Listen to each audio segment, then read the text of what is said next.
श्री गणेशाय नमः. अवधूत चिंतन. श्री गुरुदेव दत्त. श्री स्वामी समर्थ. जय जय स्वामी समर्थ. देव म्हणतात, बाळा, तो खूप काही या क्षणाला अगदी काही त्रासातून, काही कठीण परिस्थितीतून जरी जात असला तरीही हा संदेश शेवटपर्यंत ऐक, कारण मी तुझ्यापर्यंत त्या ब्रह्मांडाच्या शक्तीला कार्य करण्यासाठी पाठवत आहे. जी शक्ती तुमच्यासाठी ते योग्य मार्गदर्शन आणि ते योग्य तुम्हाला माझ्या आशीर्वादांमुळे प्राप्त होणार आहे. बाळा, देवदूत तुझ्याकडे ते माझे प्रचंड आशीर्वाद आणि माझे चमत्कार घेऊन येत आहे. यावर संपूर्ण विश्वास ठेव. आज जरी तुला ते खूप काही कठीण वाटत आहे, तुला असे वाटते की ते माझ्यासाठी होईल की नाही, ते मला प्राप्त होईल का अर्धवट राहील, पण अर्धवट काहीही राहणार नाही. तू ज्या कार्याची सुरुवात आमच्या नावाने, भगवंताच्या नावाने केली आहे, ते कार्य कुठेही अर्धवट राहणार नाही. पूर्णत्वास जाऊन यशस्वीरित्या पार होईल आणि तुला त्यातून खूप सुख, समाधान, आनंद आणि प्रगतीचा अनुभव देखील प्राप्त होईल. मागील काळात तुम्ही केलेली प्रार्थना मी कुठेही विसरलो नाही. तुम्ही जिथे काही आमची आवश्यकता भासवता त्या ठिकाणी आमचा आशीर्वाद निरंतर या ब्रह्मांडाच्या सहाय्याने तुमच्यापर्यंत दिला जातो. जे काही या ब्रह्मांडात आहे, जी काही शक्ती आहे, ती सर्व काही तुमच्यासाठी शुभ कार्य करण्यासाठी तत्पर आहे. तुम्हीही सज्ज असावे आणि ते आशीर्वाद आणि ते खूप काही चमत्कार अनुभव करण्यासाठी तत्पर असावे अशी मी तुम्हाला आज्ञा करतो. खूप काही गोंधळ घेऊन मनात जगू नकोस, कारण ते गोंधळ क्षणार्धात माझ्या आशीर्वादाने नष्ट करण्याचे सामर्थ्य आम्ही ठेवतो. आणि तू जर विश्वास ठेवशील तर ते काही क्षणात तुझ्या जवळून काढून घेतल्या जातील. पण तू ठेवला पाहिजे तो अटूट विश्वास, श्रद्धा, भक्तीने. जेव्हा तू माझ्याकडे येतोस आणि माझी प्रार्थना करतोस, मग ते कार्य तुझे मोठे असो वा लहान, त्यासाठी तू केलेली मनोमन प्रार्थना मी स्वीकार करून तुला ते काही आनंद प्राप्त होतात. त्याची काही तुझ्यासाठी सीमा नसते. देव म्हणतात, तुम्ही जे काही मागत आहात त्याहीपेक्षा मी तुम्हाला खूप काही मोठ्या प्रमाणात देण्यासाठी इथे उपस्थित आहे. आज तुमच्या मनातील सर्व काही प्रश्न माझ्या चरणावर सोपवून निश्चिंत व्हा आणि तुम्ही फक्त कर्म करा आणि देवाचे चिंतन करा. तुम्ही देवाच्या चिंतनात जेव्हा जेव्हा मग्न असता, तेव्हा देव अलगद तुमच्याकडे ते एक चमत्कार, ते एक अनुभव तुम्हाला देत असतात की तुमचा विश्वास या ब्रह्मांडाच्या शक्तीवर, देवाच्या शक्तीवर, कारण ती शक्ती अफाट आहे, ती अद्भुत आहे. जर तुमचाही या अफाट शक्तीवर आणि स्वामींच्या चमत्कारांवर असेल तर श्री स्वामी समर्थ जयघोष करायला विसरू नका. देव कुठल्या ना कुठल्या रूपात तुम्हाला मदत करायला कुणाला तरी पाठवून तुमची मदत नक्कीच करतील, यावर विश्वास ठेवा. जर तुम्ही कितीही कठीण प्रसंगात असाल तरीही देव तुम्हाला विसरलेले नाहीत. देव अगदी शेवटच्या क्षणालाही तुमच्यासोबत तो चमत्कार घडवून आणतील ज्याची तुम्ही अपेक्षा ठेवत आहात. देव तुमच्यासाठी कार्य करत आहे यावर ज्यांचा विश्वास आहे त्यांनी स्वामी माऊली तू माझी आई अशी कमेंट करा. मागील काळात तुम्ही काही प्रयत्न अशा दिशेने केले आहेत जे तुम्हाला प्राप्त करायचे होते त्यात तुम्हाला काही अंतर प्राप्त झाले आहे, त्यामुळे तुमचे मन खिन्न आहे. पण आज देव तुम्हाला या संदेशामार्फत सांगू इच्छितात की बाळा, चिंता करू नकोस. तू केलेले कर्म कुठेही विफल झाले नाही, ते मी पाहिले आहे. तू यशाच्या दिशेने वाटचाल करत आहेस, कारण मागील काळात केलेली कर्म कुठेही वाया गेलेली नाहीत. त्याचे संपूर्ण फळ तुला आता प्राप्त होण्याची वेळ नजदीक आहे. बाळा, मी तुझ्यावर खूप प्रेम करतो आणि तू केलेले छोटे छोटे कर्म देखील मी पाहत असतो. मी तुझ्याकडे लक्ष ठेवून आहे.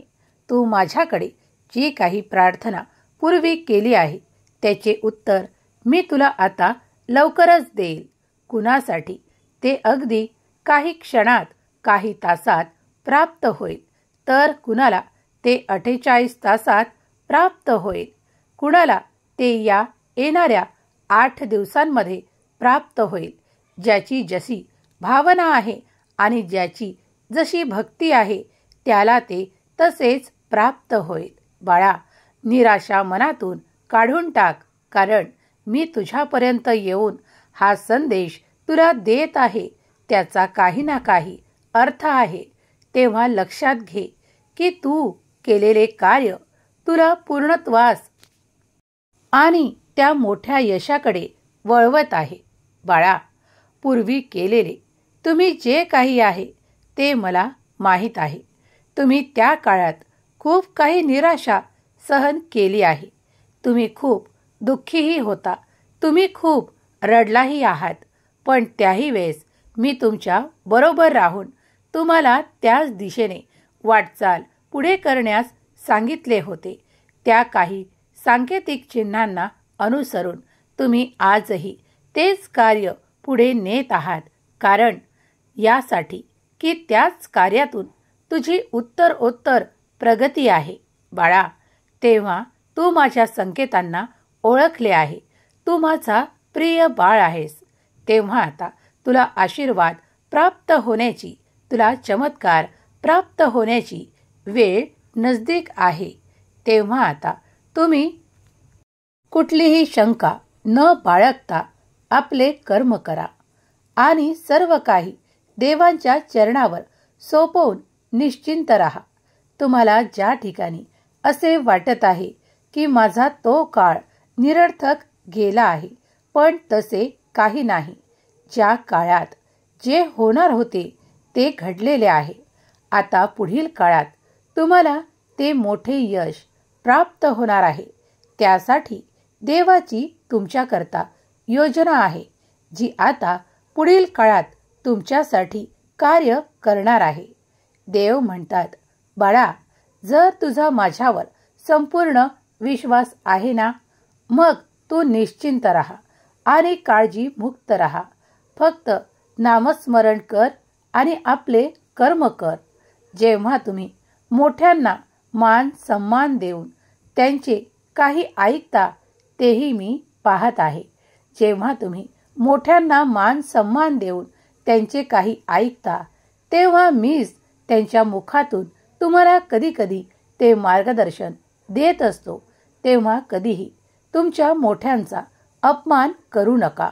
त्यांना त्यांच्या दिलेल्या सल्ल्यावर काहीही गैर बोलू नका, कारण त्यांना त्यांचे अनुभव आणि देवांची तुमच्यासाठी केलेली प्रार्थना स्वीकार होत आहे हे काही संकेतामुळे कळले आहे.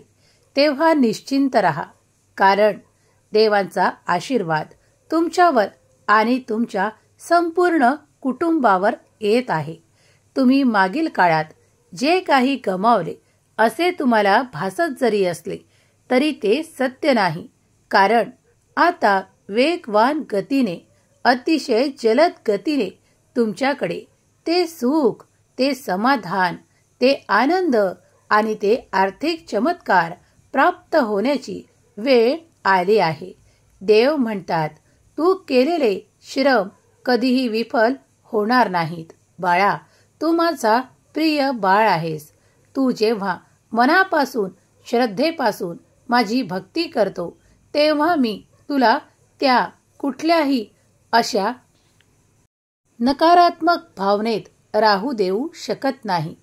तेव्हा ऐक, तुला आता चिंता करण्याची आवश्यकता नाही. देव म्हणतात, बाळा, माझी योजना तुझ्यासाठी कार्य करत आहे.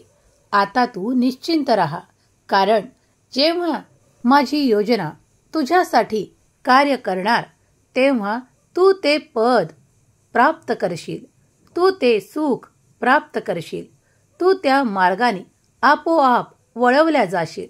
बाळा, तुम्ही फक्त कर्म करा, अपेक्षा ठेवू नका, कारण देव तुमच्याकरता ते करू इच्छितात जे तुमच्या अपेक्षेच्याही पलीकडे आहे.